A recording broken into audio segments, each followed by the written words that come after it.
Big Drive Energy Wednesday edition. We've got the Zurich Classic coming up, the one and only team PGA Tour event. Defending champs Rory McIlroy, Shane Lowry, Green Jacket, Masters champion Rory McIlroy, and the biggest bridesmaid in the world, Shane Lowry, defending their title at the Zurich. We're going to talk about the updated Ryder Cup standings after the Masters, get some pretty interesting takes on that. We'll also have What the Fuck Wednesday, because every Wednesday, every week, something is happening where it's making us say WT. All right, let's tee it up.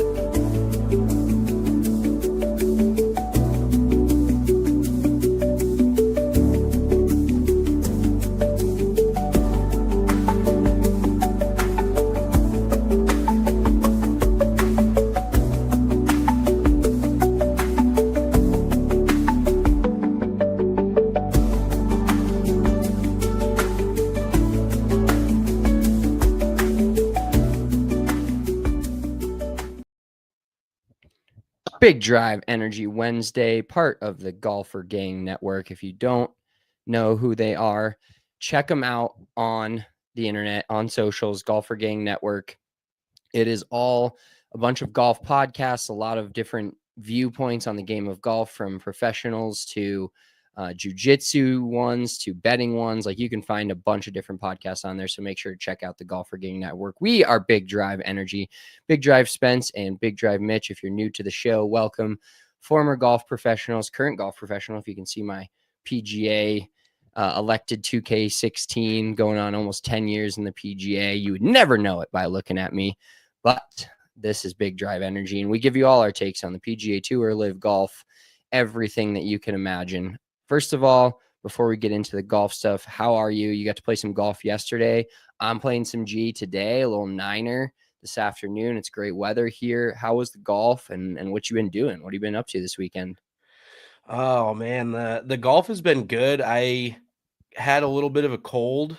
And I wouldn't say a cold, I'm still kind of dealing with it, but it's just this nasal thing where I legitimately use Afrin, and Afrin is like works miracles. It is the craziest shit ever, but you're not supposed to use it for more than 3 days in a row, I guess, because it just roasts your sinuses. Like, it's some sort of super chemical. And I just know when it's entering my body that it's terrible for me, but I legitimately, like, it will set in 10 to 15 minutes. And I'll go from having a completely clear nose to being completely stuffed. And it may actually happen during this podcast, because I had to get up in the middle of the night and use some because I couldn't breathe through my fucking nose, just randomly out of nowhere. And then I start snoring, and then Missy starts swinging at me like Mike Tyson. So then I got to wake up and put some shit in my nose so I can breathe again. But the golf yesterday was great. We played this place called Wild Turkey, which is up in super North Jersey, like probably 15-20 minutes from New York. But it's considered like mountain golf out here in New Jersey. Not mountain golf, but I guess that's what they call it, because I think we were at around 1,000 to 1,500 feet of elevation, maybe even lower. I'm not exactly positive, but you're definitely on some hills. It's not flat. And in all honesty, it almost is crazier mountain golf than Colorado. Like, they really lean into you're on the side of a hill type shit, and the holes are just insane. But very cool golf course. Everything's starting to just green up out here now. The weather's finally starting to turn. But I'm actually heading to Colorado tomorrow, so we actually might be having a show next week together on Wednesday, I would assume. So that would be fun. I don't know if together or if we'll just do it in separate rooms at your house or whatever, or I'll do it from my house in Colorado, which is a new thing. So my question to you is, how excited are you to help me move shit into my house? Not thrilled. I know it's something I got to do. You've helped me move quite a few times, but it's not necessarily the moving part of it. Like, I think that generally is fine. I mean, it's not something you want to do, but it's something you got to do multiple times in your life, generally speaking. But I think overall, the thing I'm worried about is going to your house and seeing the clusterfuck of stairs and how tight it is and how many stairs we're going to have to go up with almost every item. That is giving me some pause. I understand. Do you know what I did buy us today? And I'm just getting a bunch of shit shipped to your house, which is fun because you just see things for us, and I'm sure it's just an everyday ordeal at this point. But I got us those straps that you like put around your back, and then you can strap them underneath big things, like the legit movers wear. So that actually might come in handy with like the couch. It's some bigger things. I just want to try them because every time I've seen, when they move in like refrigerators or whatever, those dudes that deliver it have those straps, and they make it look so easy. So I'm hoping that these straps that we can put around our backs and around our shoulders and then just slide them underneath whatever we're moving. I really hope that just is a complete game changer. But yes, the stairs are slightly narrow. So I'm mostly just worried about the couch. That's really it. We may have to stand it up when we're going around the stairs because the stairs turn in the middle. But other than that, and I've honestly been trying to workshop a way to like hoist things up over the balcony and just right onto the main level instead of having to carry them up the stairs. But I don't think we have the equipment or the manpower for that. So I just think it would be fun to rent like a crane and just crane shit in. You know what I mean? I wish we could do that. Yeah, I mean, that's what movers are for. Like you can like pay for this service. It's really insane, but they like will do all of this for you. And then you do just point and smile and say this goes here, and then it's all just done. It's like magic kind of. It's really cool. Yeah, I don't know. I mean, I definitely my thing with movers is like if you don't have the time. And I know that I have the time and I know that you kind of have the time. Um Yeah, don't make that's quite the assumption, but all right. I mean, let's be real. Like you said, I've helped you move. I've made the time. We're family. Family does that shit for family. But this will be one of the last times. You're almost paid up on our moving scenario where I helped you move probably 6 or 7 times, and now you've helped me move probably 3 or 4 times. And I'm a giver. I always give more than I get. I have no problem with that. So I would almost call us even. But I will then help you move when you move to a different house or whatever. I might conveniently not be in town then. But that's just what family does. I know it fucking sucks, but there really is truly nothing like more accomplishing in my mind than when you look at a place and you're all moved in and you're like, holy shit, you feel like it's done. And I will say too that it is a relatively small place. It's a 2-bedroom place with, a living room and a kitchen, obviously. But I honestly, the only part that I'm really not dreading, but the only shit that is going to go up all the flights of stairs is the patio stuff, which goes on the rooftop. Carrying shit up to the rooftop is going to be a grind. And I probably need to get my cardio up because when you're not at altitude, and then you go to altitude and you're going up a bunch of flights of stairs, all of a sudden you feel like you are the most out of shape person in the world. So those maybe we start patio first and like work our way down. That might be the smart play. So then we're going least flights of stairs at the end. That could be a thought. Yeah, we'll dial that in. I don't really want to think about it until I absolutely have to be honest with you. You know what is funny about your house though is somebody, one of our friends texted and older friend texted and congratulated me on the new house because he saw something on Instagram story or whatever a couple weeks ago. And he's like, congrats on the mountain house. And I just had to laugh. Like, I know your girlfriend doesn't listen to this pod. I'm not shitting on her, but I was like, this is the farthest thing from the fucking mountains. And it's in the middle of a city type of block neighborhood. Yeah. And he goes, fucking East Coast people think everything in Colorado is the mountains. Oh, 100%, dude. Absolutely. Like just saying you're in Colorado, it could be a mile from Kansas and everyone's like, oh, you're in Colorado. That's the mountains. And to be fair, I think everybody assumes New Jersey is just the shit pile that's next to New York City. Like nobody, if you're from Colorado, that's what you assume about New Jersey. So there's fair assumptions made on both sides. But yeah, everybody, when Missy said our mountain house, I was like, yeah, I mean, you can see the mountains, that is one thing. But yeah, I do have a little bit of an issue with that as well. So I don't blame you, but that's because I'm from Colorado. If you didn't know any better, like we showed the pictures to her family over Easter and they're like, wow, look at the mountains. And they were just oohing and on over it. And that's something that I just grew up with and I'm just used to. So, but the view is very cool. That is kind of the thing that sold me on it, to be able to go up on that rooftop and have some rooftop drinks and watch the mountains, watch the sunset over the mountains, I should say. But yeah, the moving in part is always the least fun. It is just very weird though, because we've owned the place now for going on 3 weeks and it just has been sitting there empty. And I'm sure everybody that lives around it is like, what, did somebody just buy it and they're just going to let it sit there for forever? What the fuck's the story here? So it will be kind of nice to get moved in. And do you know what is one of my least favorite things? And I'm probably going to have to do it, is go knock on some doors and meet some neighbors.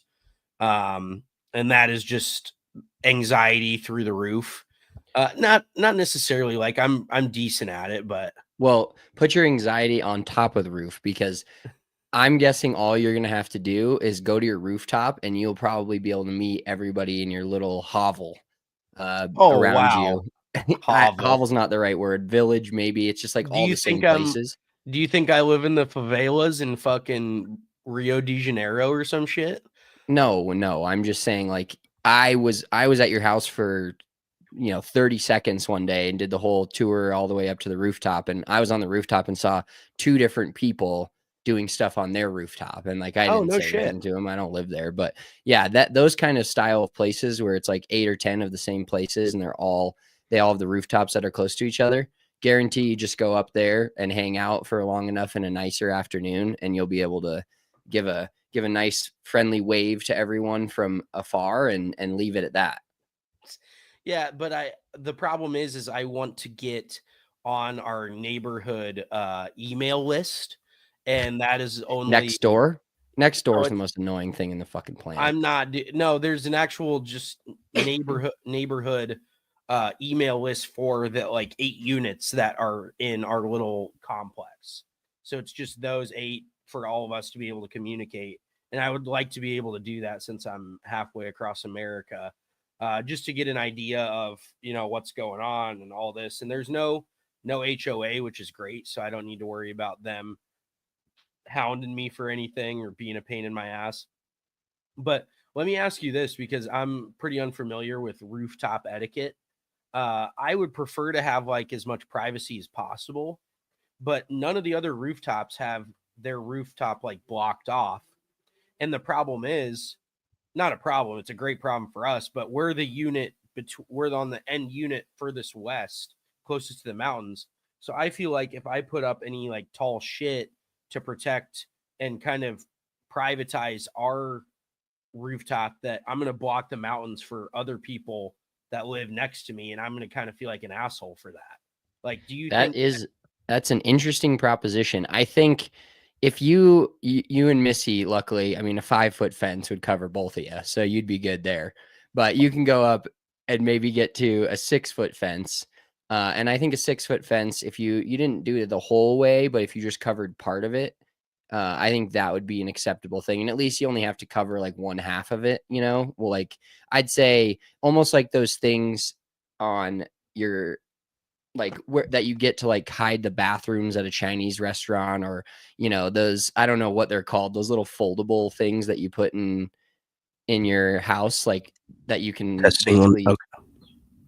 basically block off something. I think that is the best way to go, where it's only 6 feet, and I would think it wouldn't block much of, but like, you can't go put a fucking 10-foot wood like fence on your rooftop. That's and I honestly, I just want it for when we're sitting down. I just want privacy sitting down. So what is that, like 4 4.5 feet probably. So yeah, 5-foot fence should definitely suffice. But I just want to feel some sort of privacy because you do feel a little bit exposed on those rooftops.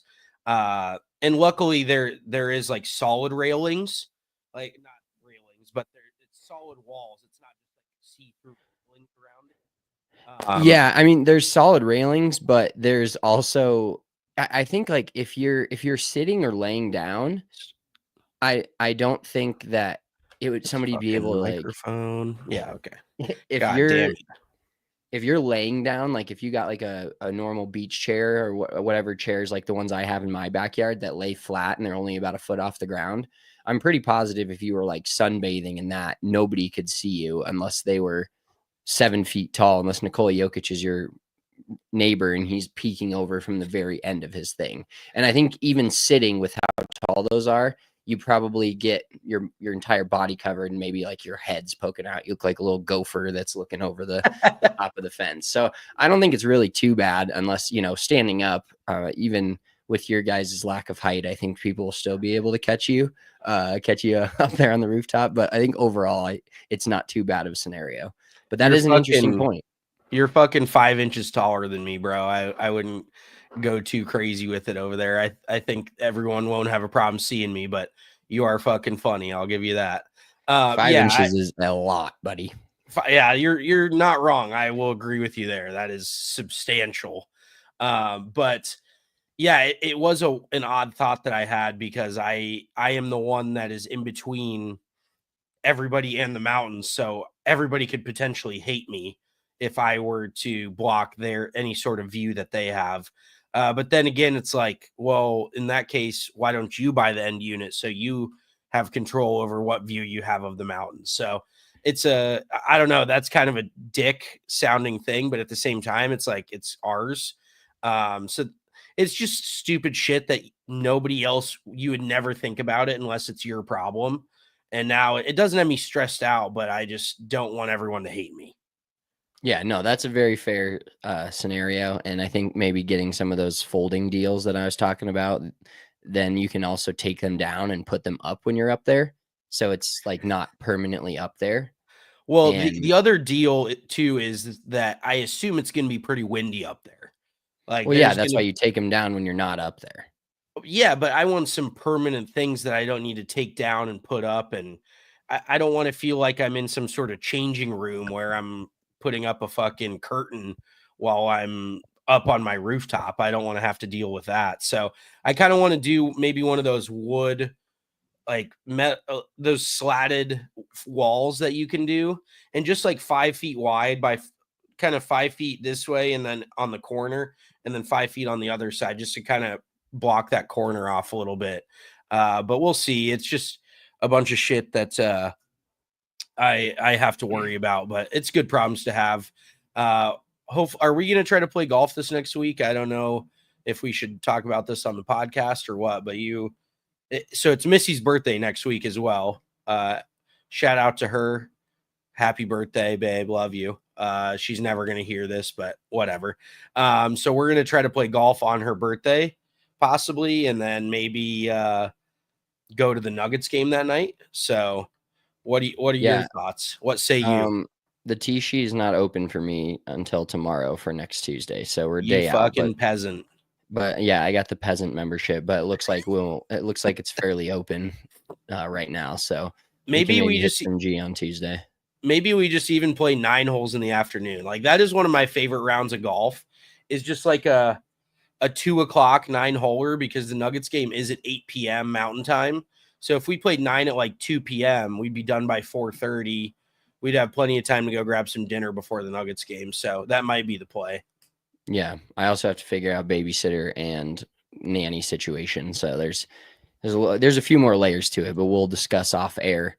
The one thing I do want to discuss, do we have anything else about the weekend, about our own golf, about well, I want to ask you, how have you been hitting it? Like, let's get an update here on the golf game.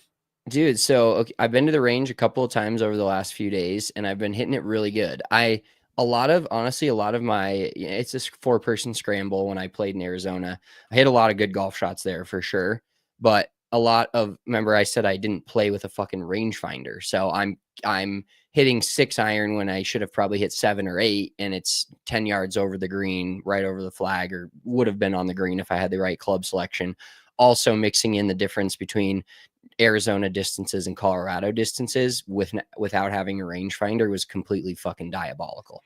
So I'm honestly I'm getting a lot better about the mental aspect of the golf game. I truly believe that, where like when I hit a golf shot that is right on line, but I've chosen the wrong club and I hit it good, and just little things that go against me, but it wasn't really my fault. Like I hit the shot that I was trying to hit there with the club that I had. I'm able to block that out a lot better and just be like, well, if I hit 8-iron there, it's 2 feet away. And then it almost flips it into like A positive positive. thinking. Yeah. Where I was like, that was such a good shot and such good contact that if I choose the right, I'm trying to like not hit my clubs as far as I normally do. And this is not a big dick comment. A stock 7-iron for me used to be around 205 at Colorado. Pretty standard 200, 205. It's a 7-iron. And I've been trying to hit it like 180, 190, just like dial it back a little bit. I'm working on a few things in my golf swing, and not necessarily like slowing down into it, but just not swinging as hard, not going as hard after it.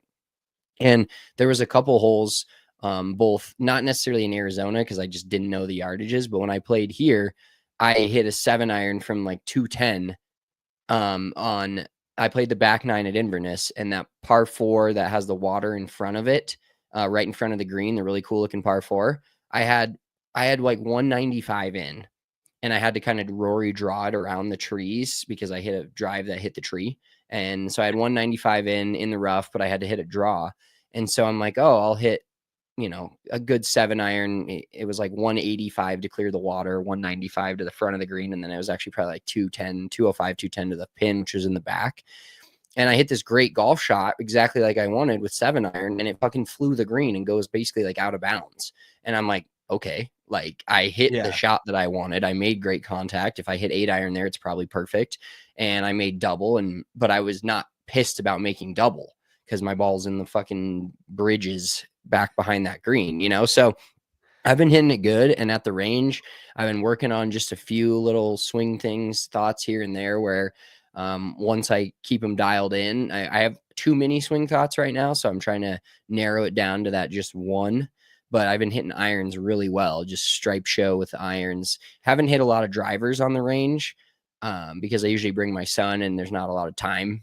His expiration date is very quick. It's like a fucking avocado where I have to like I hit probably 50 balls in 15 minutes, and then I was just moving through them, just getting the swings in, but staying consistent with it. And I'm playing this afternoon, so we'll see how that goes for a quick 9, but feeling pretty good about the golf game right now. The short game is still in shambles, but as long as I'm hitting greens and hitting my irons really well, it doesn't affect me as badly as it normally would.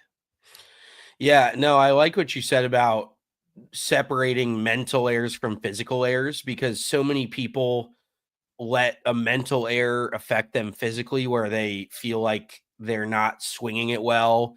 And then you, like you said, you break it down to, well, I just hit the wrong club, or I had the wrong thought there. And it is kind of hard to quantify that and improve on that because it's very situational. Like you said, on that 13th hole at Inverness, you probably should have just recognized that you had a jumping lie out of the rough if the rough is not all the way grown in, and it's gonna fly out of there, but you just didn't recognize that lie. So you have to like read the lie. You almost have to do the work before the shot and then really feel like you're committed, even if you don't have the exact right plan, that you're committed to the plan that you have.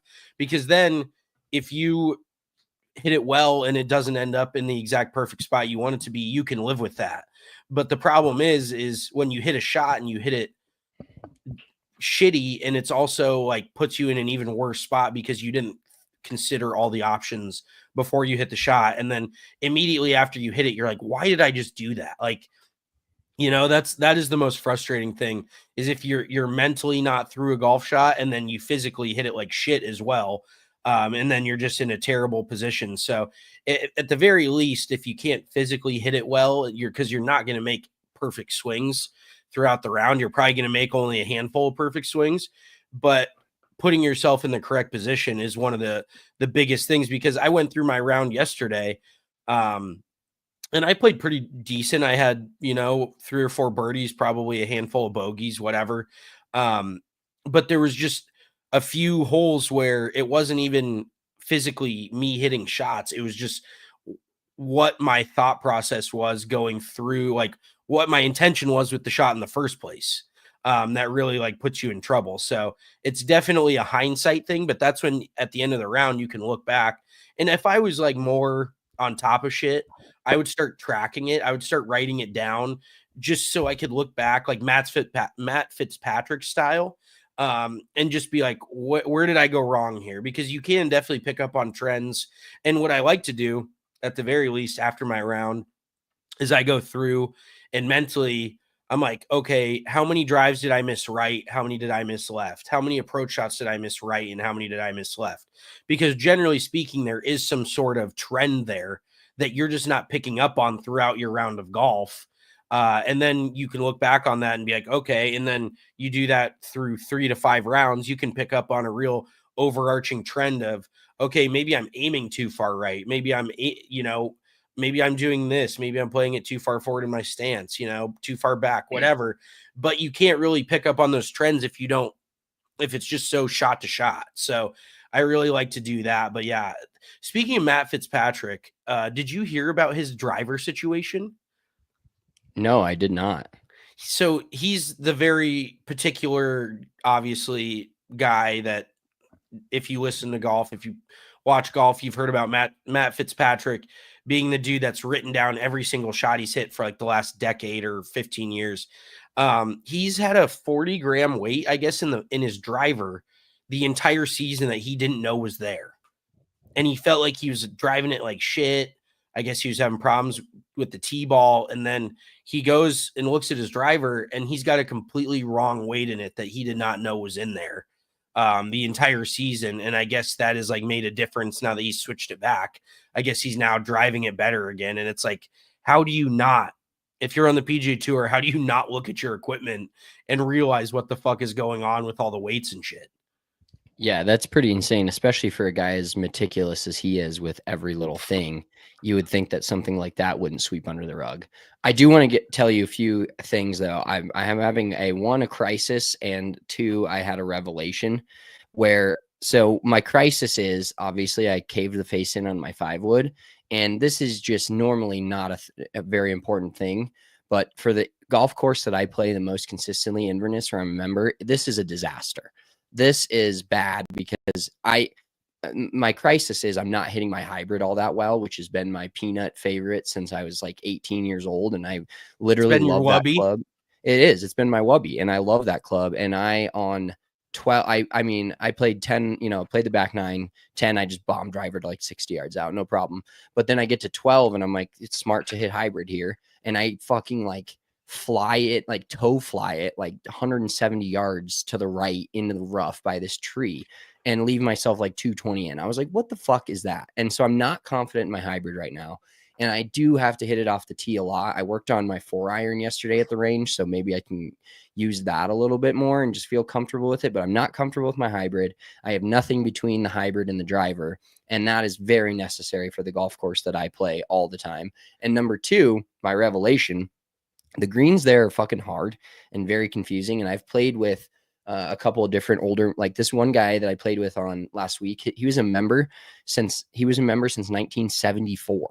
So he's been a member there for 20 years before I was even fucking on this earth. That's how long, like not entirely all the way through. He's been on and off. He said he gave me like 4 different dates and I wasn't really listening, but he's been a member there for forever. And I was like, dude, these greens are tough. And he's like, oh yeah, like I've played here for better part of almost 50 years, and I still don't quite understand them.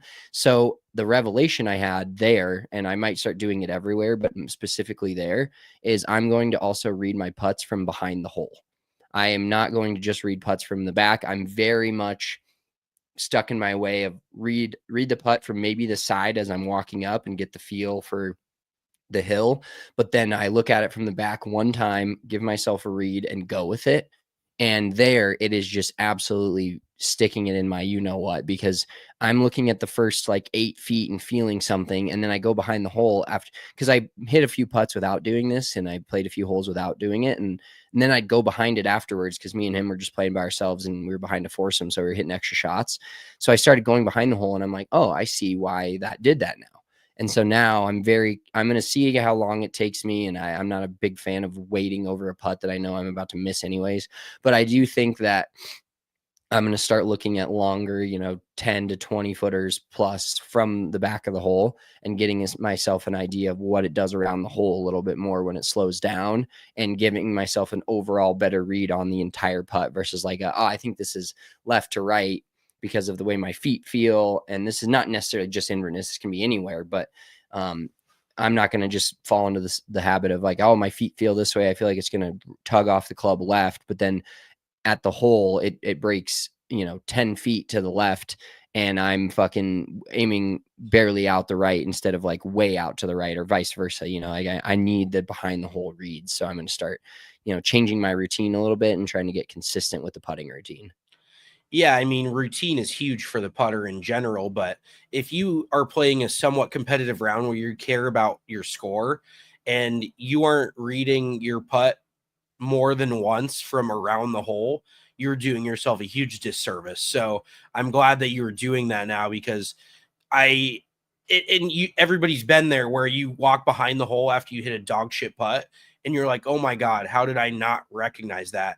And that's once again going back to what we talked about with the process of having the right mindset going into the shot, where you exhaust, relatively speaking, all available options. You think about all possible outcomes before you execute the shot because you feel better prepared. And there's literally nothing worse than walking behind the hole after you miss a putt and seeing exactly, in hindsight's 2020, once again, it's so easy to be like, oh, well, yeah, clearly fucking does that, and it's such an obvious thing too, but isn't it funny when you're like over a 7-footer for birdie, you make like this tentative stroke, you're almost more nervous, and then you miss it, you rake it back and you hit it again, and it's just such a free, like easy stroke, and you knock it right in the hole. Like that is one of the most frustrating things. So I've been being more aggressive with my short birdie putts, because I'm like, if I miss it, I miss it. You can be tentative and miss it, or you can be aggressive and miss it. And it's more of just a mindset thing. I'm not hitting them 5 feet by the hole. I'm not jamming them in the back, but it's just the mindset of, oh, this is for birdie. It's you somehow in your mind, you build it up to be something different than if you have a 7-footer for par. It feels so much like easier. Like you're supposed to make it because you're saving a par. You're not making a birdie.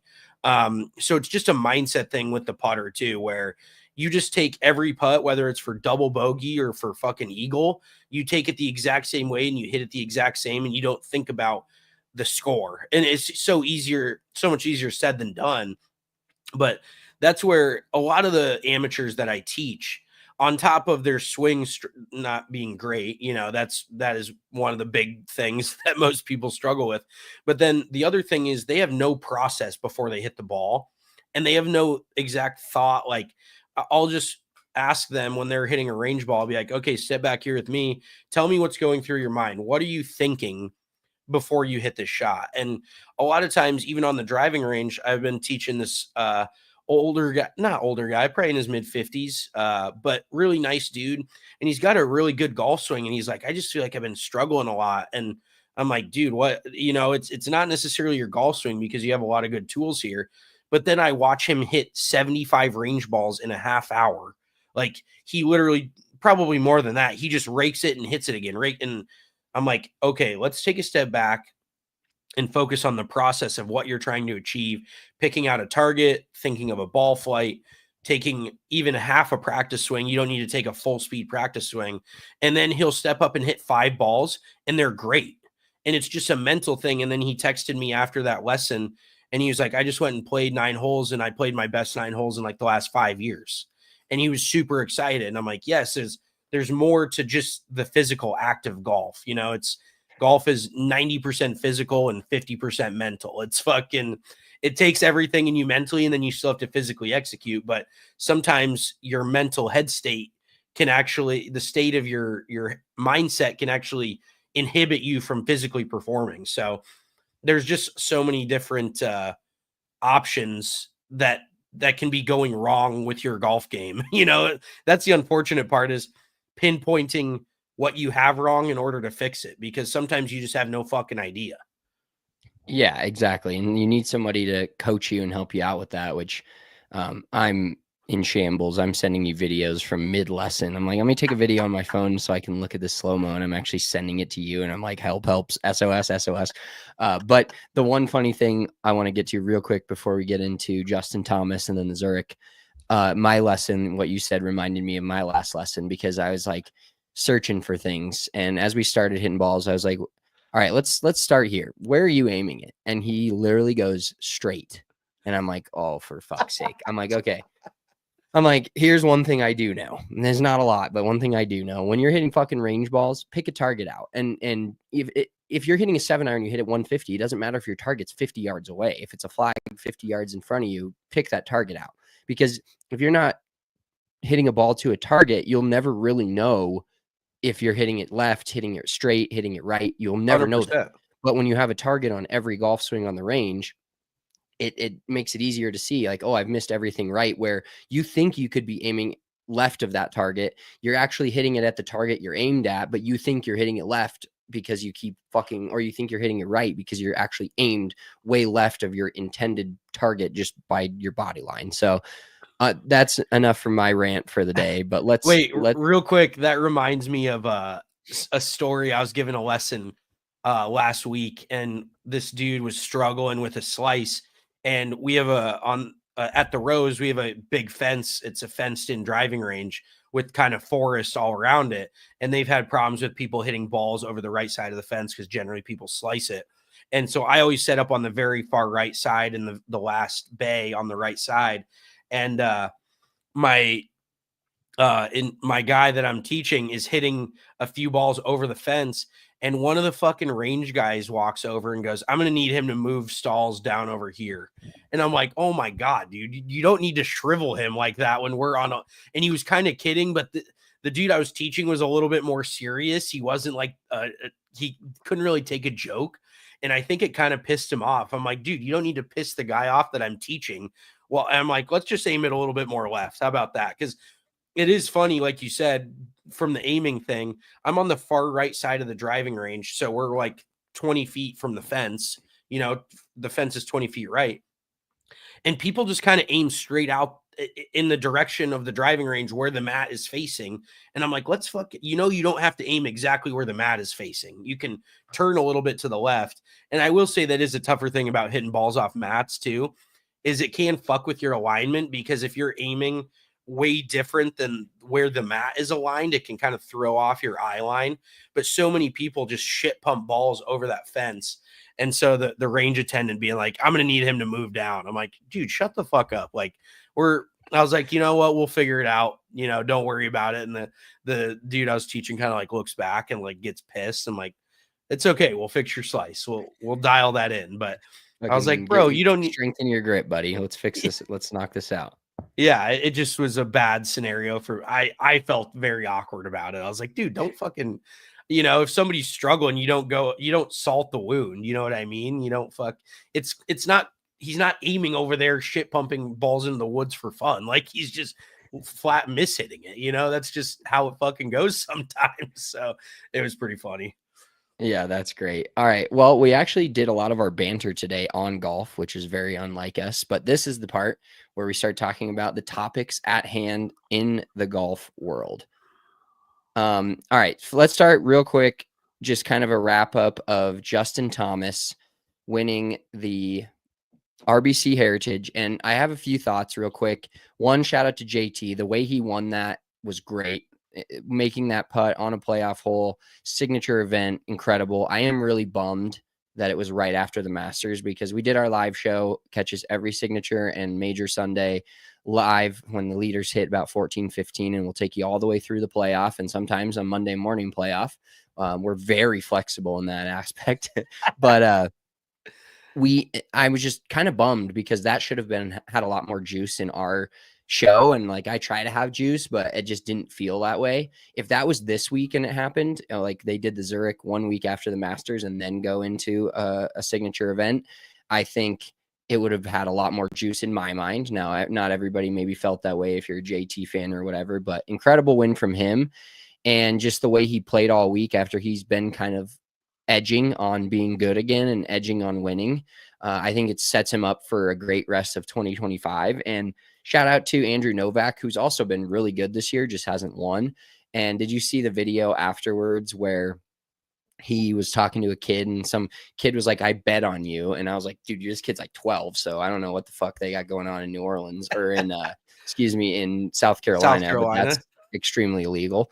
But he's like, I bet on you. And then fucking Novak goes, I hope it was top 5 and not to win. Like to have some just like fun with yourself and fun with a crowd, especially kids after the most devastating loss of your career, is really awesome to see from Andrew Novak. And then that brings me to my question.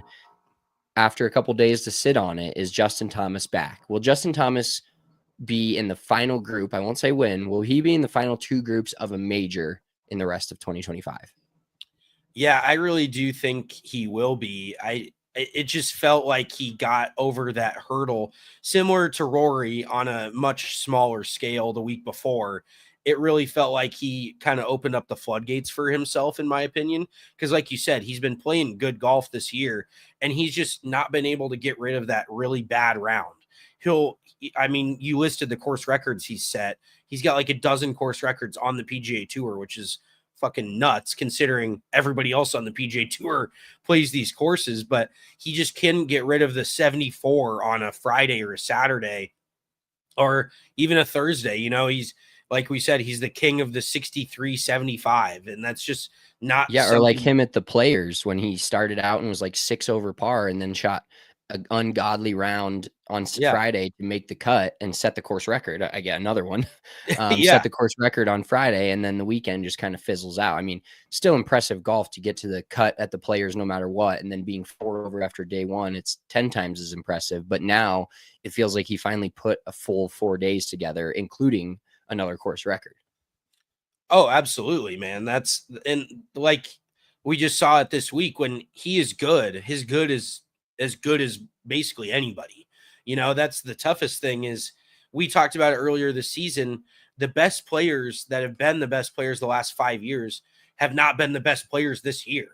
We had so many first-time winners on the PGA Tour and so many lower name dudes playing well. And that's not a problem, but it's a problem for the PGA Tour's ratings when, like, I think this week's ratings did super well. I think they were up over last year's at the RBC because Justin Thomas is a big name that's going to do numbers with national TV.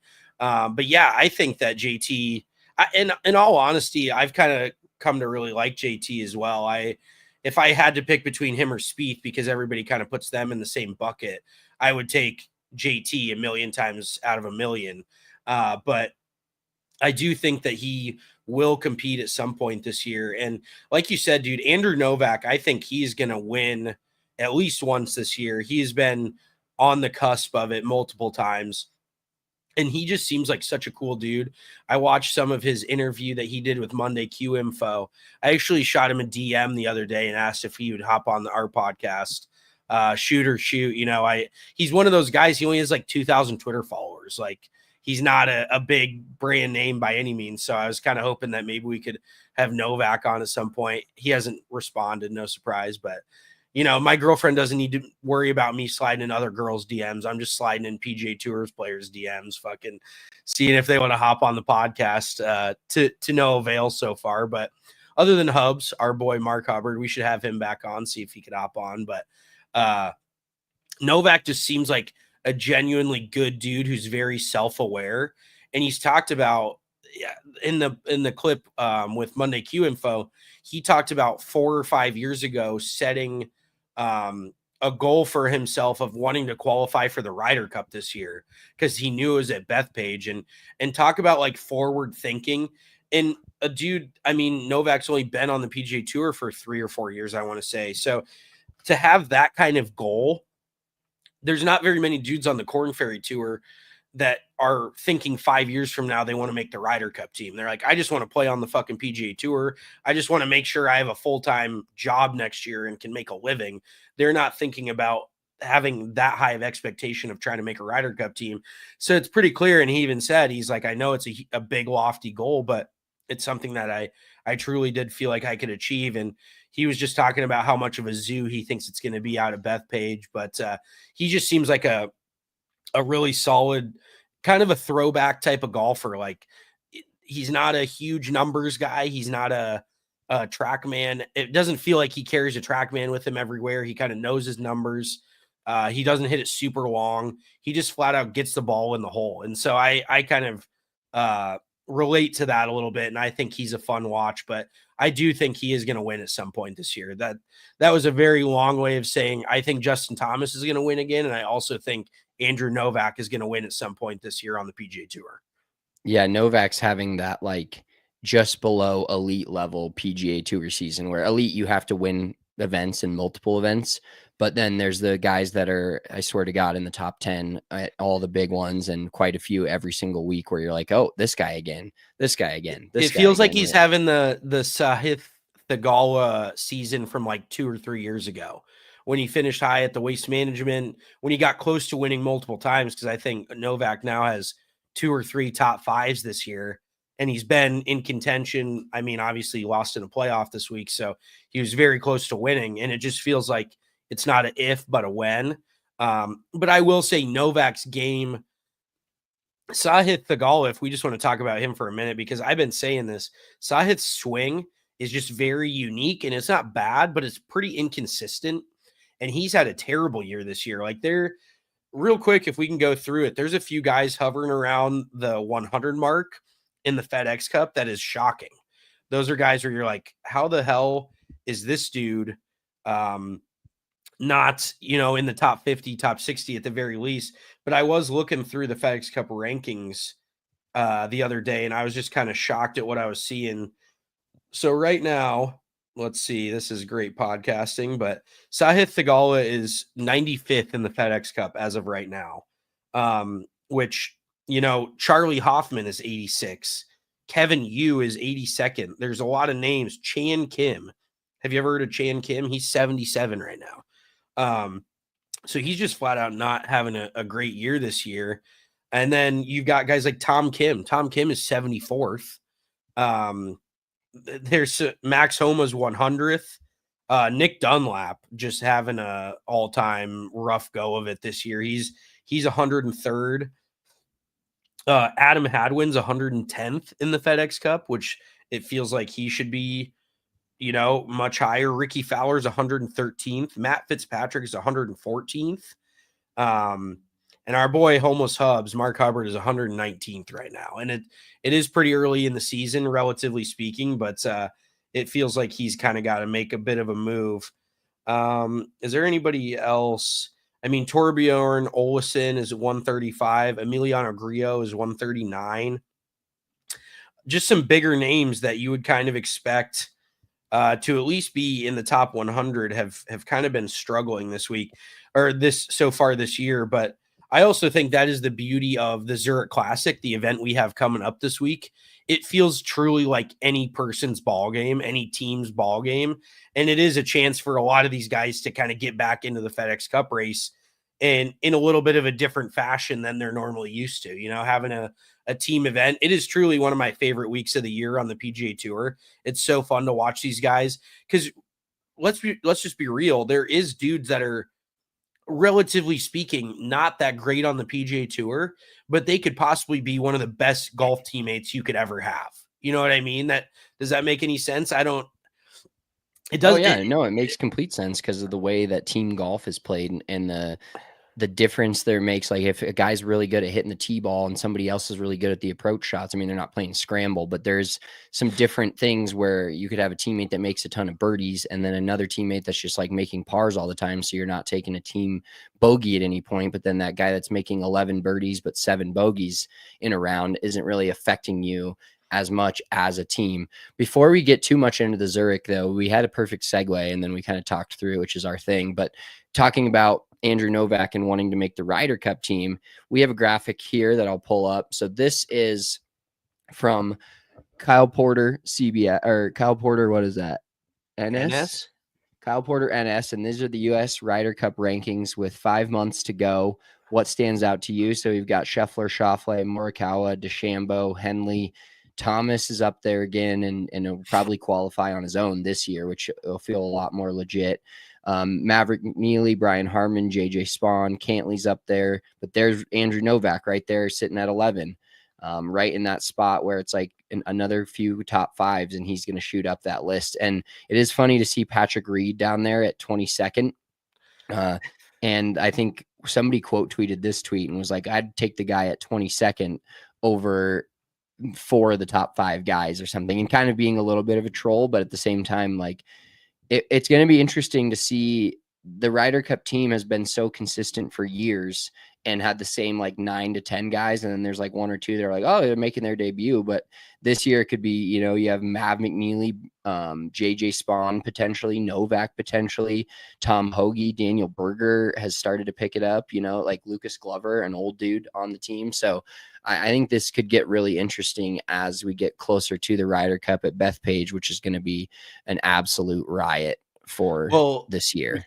Oh, absolutely. Will you go back to that for a second? Because I just want to talk about a few guys that I feel like are going to play their way in to, and I'm not sure what Keegan is doing captain's pick wise and ranking wise, because I think they do get to choose that. So I'm not sure. Obviously, the top 12 are the guys on paper. I'm not sure how Keegan's going to do it, but I do see 3 names down there that I 100% expect to be at that Ryder Cup. And I think it's Daniel Berger. I think Berger's having a great year. He was great at his initial Ryder Cup appearance many years ago, but he's having a phenomenal year. He's back healthy. And I think Berger's just that kind of gritty asshole type of dude that would do very well on the Ryder Cup team. Kind of got some of that fire that the Americans need. I will say Tom Hoagie can fuck so far off. We do not need him on our Ryder Cup team. He's not going to do us any favors. But then Wyndham Clark at 17, I definitely see him playing his way in, and he's definitely got that gritty attitude that can help the U.S. team 100%. He's played well in match play scenarios at the NCAA championship before. I do feel good about him in match play. And then I definitely feel like there's going to be either a Tony Finau or an Akshay Bhatia. One of those guys down towards the end of the list, I feel like is going to make their way in. But a guy like JJ Spawn, I could see falling out. I know he had a high finish at the Players, and I do like JJ Spawn, but he's definitely not the kind of guy that you see being like super like gritty and hardcore. He's a little more soft spoken and doesn't seem that like assertive and aggressive. And same with Mav McNeely. I mean, he is having a great year, but he does not seem like that bulldog asshole that could really fire people up. So I could definitely see Berger, Wyndham Clark, and probably either like Tony Finau or maybe Akshay playing their way in, or they just, maybe Keegan plays the hits and picks Patrick Reed as a captain's pick, because Patrick Reed has been phenomenal in the Ryder Cup setting, even though everybody hates him. And I think he just thrives on that. So, we'll see come September what it's looking like. Yeah, I really want Billy Horschel on the team personally. I think Billy Horschel would be an electric American pick. And as unfair and how these rankings work with the live guys, do you actually think that Keegan Bradley would pick Patrick Reed? Like, do you think with all that's going on and the fact that he's very much Captain America and very much PGA Tour and all the stuff that he got, just gun to your head, yes or no, do you think he would actually pick him? Because I think winning the sting of the immediate picking him with all the shit you're going to hear is probably going to be a lot. But ultimately, if you win the Ryder Cup, everything you do is looked at in a positive light. Oh, 100%. And Keegan, when he got chosen as the captain, one of the first things he said was, we are going to exhaust all avenues of possible players on this team. So I think that was code for I will absolutely pick live players if they are playing to the standard that I think is going to help win us the Ryder Cup. And if Patrick Reed has some more good finishes, you can't. Patrick Reed is kind of like America's Ian Poulter, in my opinion. Even though Patrick Reed's actually won a little bit more, won a Masters, and contended at majors, unlike Poulter. But Patrick Reed definitely gives a vibe that he lives for the Ryder Cup. And I think that means something to Keegan because he wants dudes that want to be there, that really are proud to represent their country, not worrying about, oh, are we getting paid for this? Are we getting paid for that? And unfortunately, Colin Morikawa is kind of a dude that comes to my mind when I think of guys that are supremely talented, but just don't have that want and that need to represent their country and to dominate the European team. Because let's be real, on paper, it looks like we are going to get our shit blown out of the water. We do not, from a matchup standpoint, we do not have near the young guns that the European team has. And so you've got to really have guys that want to be there and want to beat the other team more than they want to breathe. And I think Keegan recognizes that. And in all honesty, I think Keegan's going to probably take Michael Jordan's coaching on a little bit and probably have Michael in his ear because Michael's one of the best competitors of all time in any sport. And I think Keegan is kind of that ilk a little bit, that I want the guys that are going to compete their ass off. They may not be the best golfer in the group, but they are going to fight tooth and nail for every single hole. And so I think Keegan will take a little bit of Michael Jordan's coaching on that and being like, who do you see being the most gritty of this group? Because Michael knows his golf too. Michael's a huge golfer. So, and I think Keegan needs to bring Michael on as an assistant captain because talk about intimidation factor.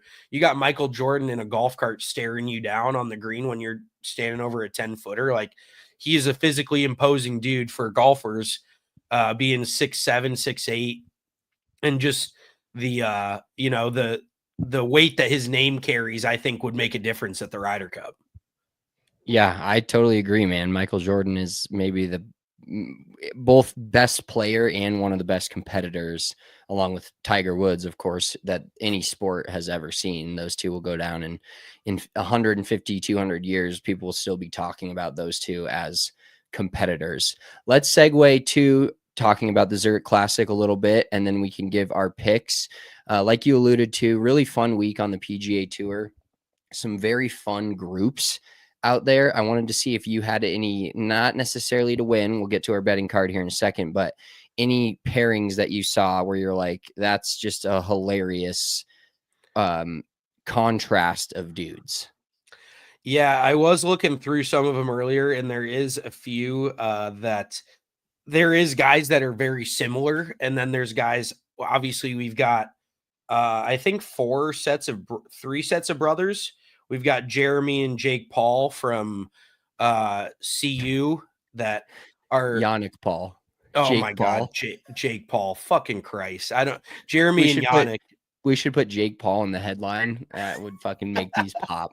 If Yeah, you're watching this on YouTube, make sure to give us a thumbs up. We'd appreciate that. I don't know why I just had Jake Paul creep into my head. Jeremy and Yannick. And right when I said it, I'm like, Jake Paul, what the fuck are you? Yeah, that's all time for me. But yeah, Jeremy and Yannick. I was about to say Jake again, for fuck's sake. I think those are two dudes. One of them has been playing well on the PGA Tour. The other one's been playing well on the DP World Tour. And relative to the national media, nobody really knows who those guys are. But I do think that they will compete this week. And they are actually twins. Like, you cannot tell them apart. So it is kind of a wild scenario. And then you have Rasmus and Nikolai Højgaard, who obviously stand a pretty good chance this week. But then I saw some bigger names, and I actually need to pull up DraftKings because I'm just fucking sifting through tee times right now, and that's kind of a hard way to do it. Well, let me get to, really, while you're finding that, a few of mine. The Tom Hoagie Billy Horschel pairing is pretty funny. That's a good in one. general. And then where's the other one I just saw? We've got Grayson Sig, Kevin Kisner. Great pairing. Kiz is putting the bag back in play. He's not behind the desk this week, which is just what a cool idea. Like, what a cool life he's living right now, where it's like big events where he probably really can't compete as well anymore. He's like, we're just gonna fucking talk about it and get paid and get a guaranteed paycheck that way. And then this one, it's like, oh, team event, New Orleans, fuck it, let's dust the sticks off and get back out there. Oh yeah, absolutely. I think, and he just doesn't give a shit what he shoots at this point. He doesn't want to embarrass himself, but he's just basically playing for his own personal pride. And it is kind of funny because he's paired with Grayson Sig, and those two are probably two of the shorter guys on the PGA Tour. And it is kind of funny how you end up being paired with guys that are kind of similar to you. You know what I mean? It's a subconscious thing where you just relate to dudes that look like you. Like, I'm not gonna pick fucking Henrik Norlander if I was playing out there, the 6'7" guy. I'm not picking him. It feels like Sam Saunders and Eric Cole, both smaller guys that are not like big overpowering dudes. How about this pairing? The best pairing in the world in 2014: Luke Donald and Camilo Villegas. Yes, I was gonna say Electric. that. Talk about polar opposites, like two dudes that could not. One's English, one is Colombian. Like, that is about as far away as it gets. But then you have Bill Haas and Martin Laird. Like, I haven't heard Bill Haas's name in feels like the better part of a decade. He did win a FedEx Cup at one point. But him and Martin Laird together is a funny pairing. And then you have Chesson Hadley and Jonathan Bird, two of the most like deep South guys together, that could actually play pretty damn good down in New Orleans. But you just have so many guys. You could really throw a dart at the betting board this week. Like, we have Jason Duffner and Lee Hodges in the field. Lee Hodges is a good player, but you have Duff Daddy in the field, which I haven't heard his name in years either. And you almost kind of wonder how some of these guys. So you can actually, I think if one guy has PGA Tour status, they can pick another guy, not with no status, but that doesn't have PGA Tour status. So you're definitely going to hear some names this week that are not guys on the PGA Tour. Yeah, and if you win this, it's a full 2-year exemption, paycheck, everything. So it's kind of a fun week. Like, Matt Fitzpatrick's a perfect example. Him and his brother playing together. And granted, Matt's hasn't had the season that he's wanted. But if Matt's worried about his own card. Yeah. Matt's like, I'm just trying to keep my fucking job, not get my brother a job too. Like, yeah, he's over that portion of it. He's like, I don't care about your job. I would like to keep my job for 2 more years. 100%. Yeah. And I think Alex has actually had some good finishes on the DP World Tour as well. Another team of 2 young, very good players is Michael Torbjornsen and Carl Phillips. Those are 2 dudes that could come out and not easily win this thing, but I would not be shocked if they won it. Mike Torbjornsen, absolute tongue twister of a name. He was number 1 in the PGA Tour U standings. I don't know if it was last year or the year before, but earned his PGA Tour card just by playing that good of college golf. And I think they're both Stanford guys, so that would make sense. But there's just a couple other, like Jonathan Vegas and Kevin Yu, pretty random pairing. Victor Perez, Matthew Pavon, a couple of French guys. And it is just funny when you look at all these pairings, there's a lot of dudes that are very like they're even from similar parts of America. Like, you've got your Southern teams, you've got your Canadian team of Nick Taylor and Adam Hadwin, you've got your brothers. And it truly does kind of show us the guy's personality a little bit more when you're able to team up with a guy, just kind of how you function with a teammate and how many sorries are there and who's the apologetic one and how many sorries. Sorry, not sorry, if I'm Adam Hadwin. But yeah, it is just such a fun event to watch, and I can't wait to see the guys. Do we know what the format is every day? I do not. Let's show our picks here. We'll get into these really quick. You can go through yours, and then I will see if I can find this official format. Okay. I was just Googling it as well, but we will. Okay, so alternating between best ball and then alternate shot rounds. So the Okay. first and third rounds are best ball. The second and final rounds are foursomes, which is alternate shot. Damn. So that final round is a real fucking grinder. Okay. So my picks, I'm going Andrew Novak, Ben Griffin.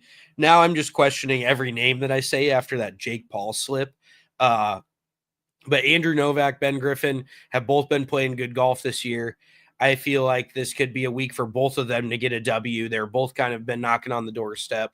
And then I have the Jeremy Jake Paul brother scenario. I know I just said Jake; it was a joke. But Jeremy and Yannick Paul plus 750 to top 10 is a great pick. Even Monday Q info, it's the old saying, like if you're getting stock tips from your doctor, it's probably too late. Monday Q info tweeted that the Paul brothers are going to win the Zurich this morning. So now I almost feel like I'm not first on that, and it kind of makes me a little nervous. But I do think they stand a very good chance. And then I chose the long shot, which is Sammy Valimaki and Ben Silverman.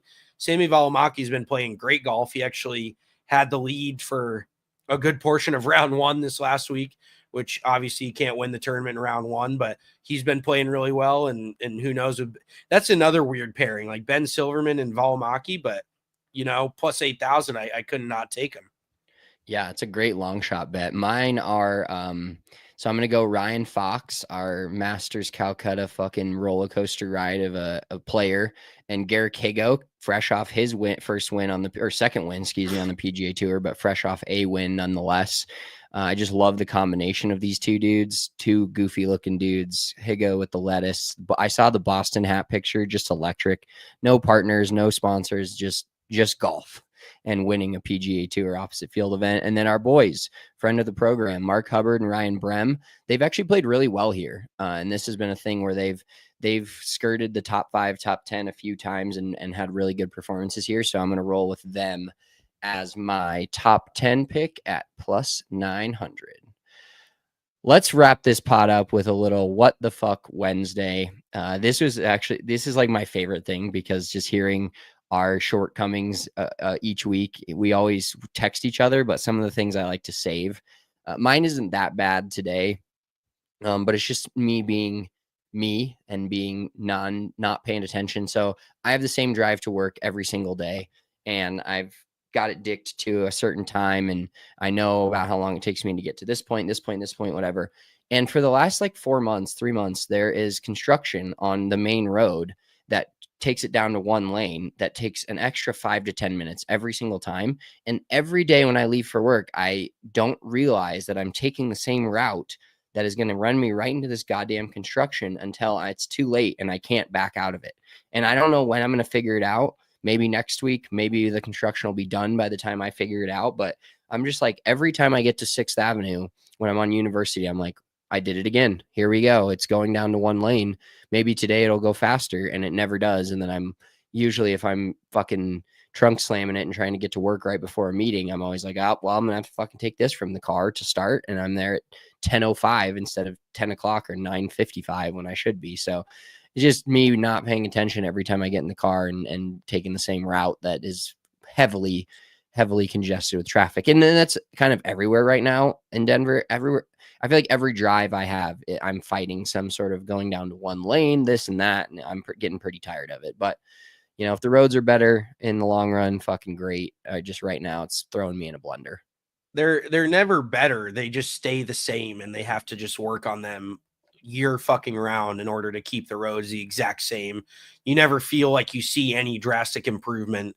It's just something that they do, I guess, especially in Colorado. It's either what do they say? It's either winter or it's construction season. That's pretty much the case. And actually, speaking of construction, did you hear about this big sinkhole that happened on the highway out here in New Jersey? No, I did not hear about that.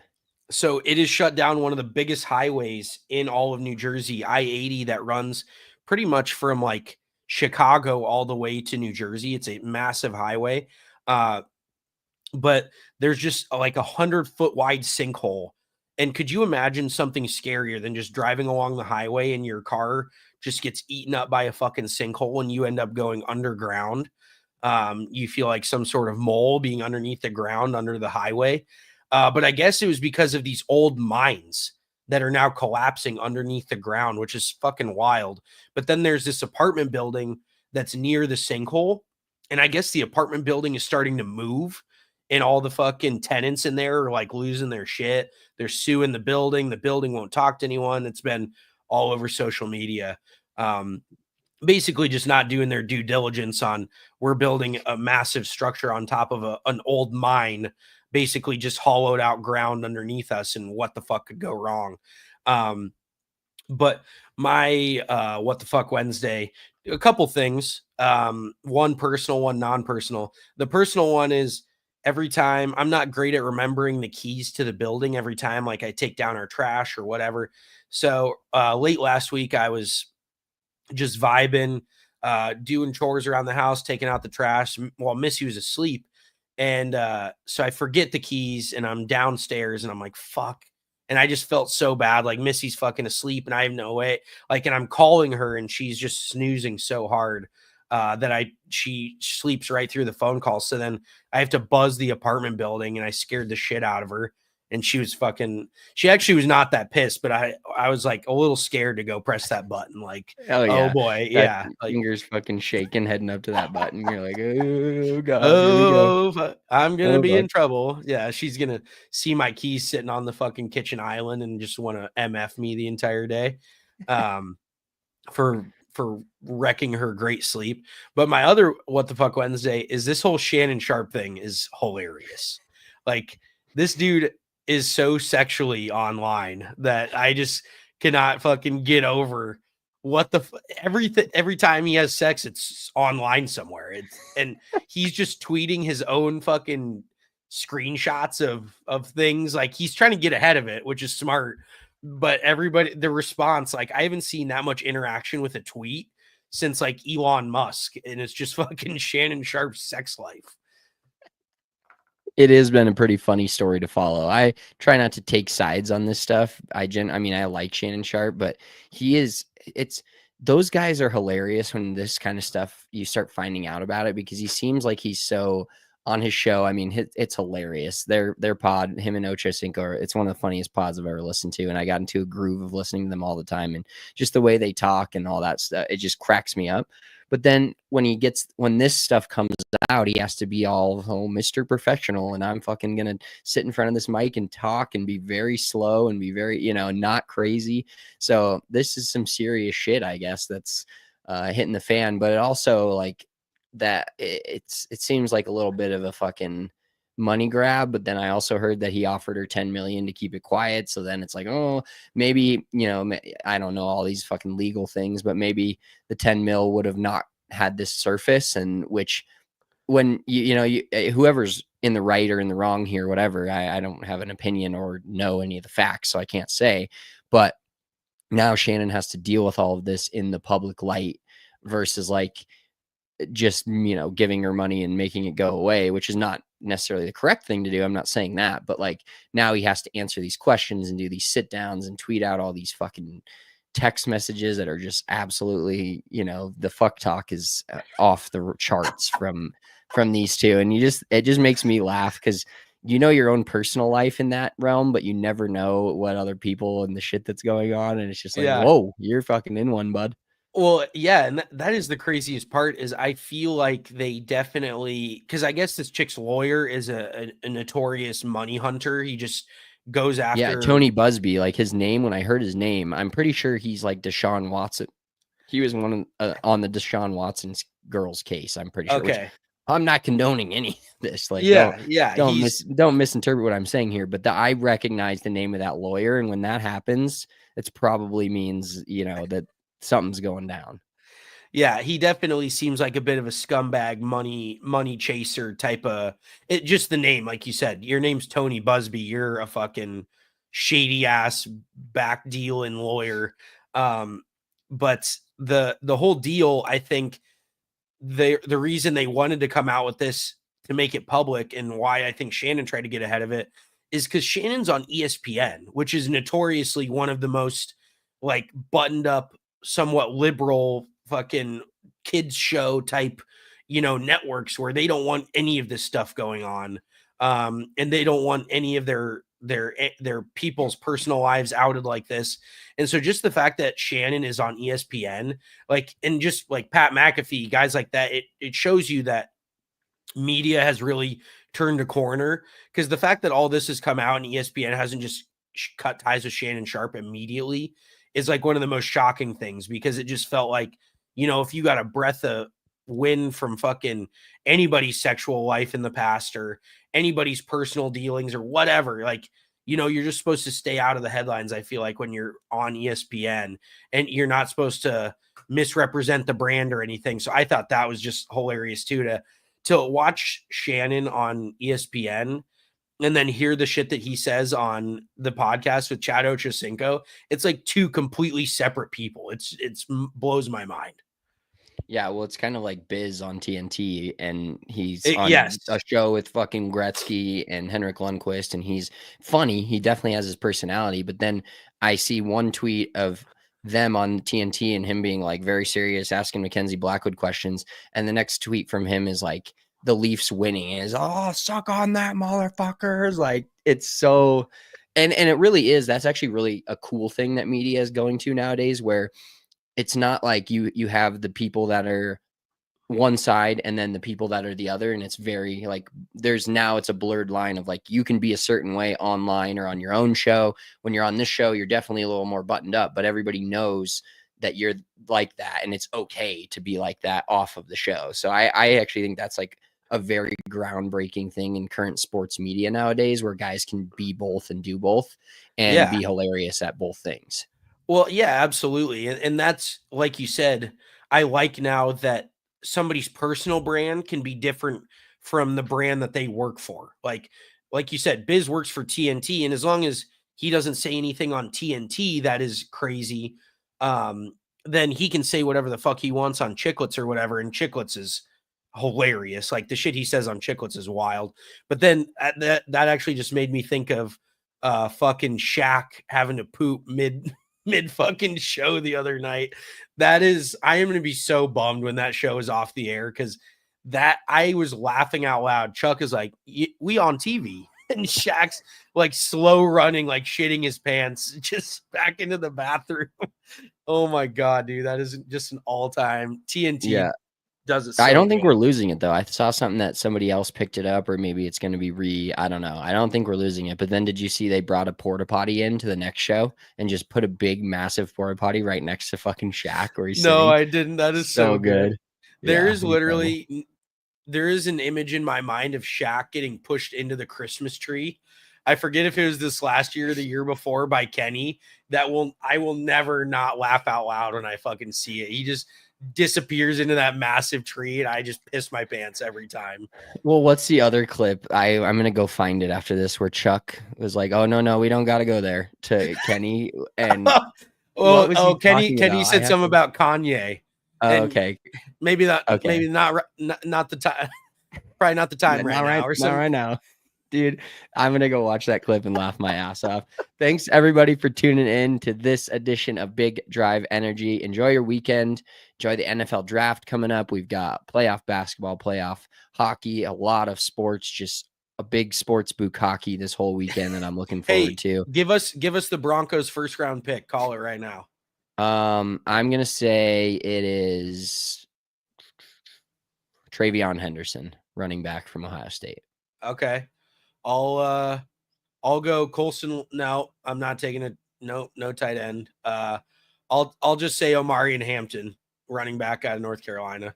Yeah, I don't want them to pick a running back in the first round, because there's a million, and Cam Scatterby in the third would be electric, but we'll see how it all unfolds. It's going to be a blast. Enjoy the weekend. Enjoy the Zurich Classic. We will be back next Wednesday, 12 p.m. Eastern time, for another edition of Big Drive Energy. Appreciate you all tuning in. Talk to you then. Peace.